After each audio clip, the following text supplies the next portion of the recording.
Après la publication du rapport Durham qui affirmait que les Canadiens français constituaient un peuple sans histoire et sans littérature, plusieurs auteurs émergent afin de démontrer qu'il avait tort. Ceux-ci publient des œuvres littéraires qu'on peut associer au nationalisme de survivance. François-Xavier Garneau en est un et raconte dans son Histoire du Canada l'histoire héroïque du peuple canadien-français. D'autres auteurs publient des œuvres qui mettent de l'avant les valeurs canadiennes-françaises très chères à l'Église catholique, comme le mode de vie rural, les traditions canadiennes-françaises et, bien sûr, la religion catholique. Reprenant ces mêmes thèmes dans les années 1860, des revues comme les Soirées canadiennes et le Foyer canadien sont publiées dans le cadre d'un courant littéraire appelé l'École patriotique de Québec.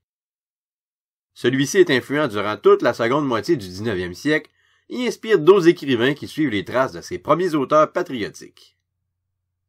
Les anglophones, quant à eux, publient aussi des œuvres patriotiques, surtout après la formation de la Fédération canadienne.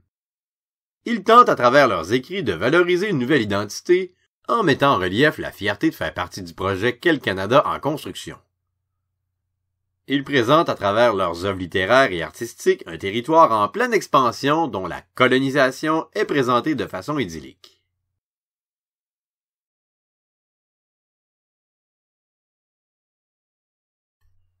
La littérature féminine est un autre type de littérature qui se manifeste à la fin du 19e siècle.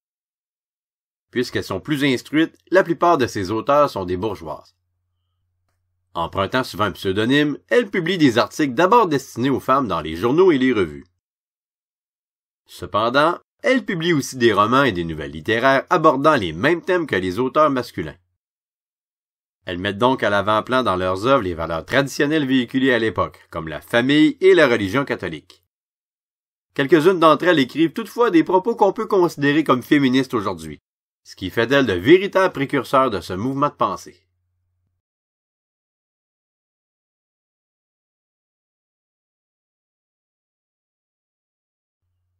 En 1852, alors que les anglophones comptent déjà plusieurs établissements d'enseignement supérieur, le Séminaire de Québec devient la première université francophone du Québec, l'Université Laval.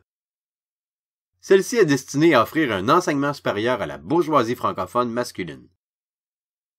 Bien que cette absence des femmes est conforme à l'époque, la présence du clergé dans l'administration de l'université n'est certainement pas étrangère à leur exclusion.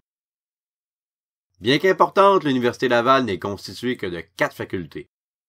Le droit, la médecine, les arts et bien sûr la théologie. En 1878, Montréal a aussi son université francophone, mais elle est rattachée à l'Université Laval.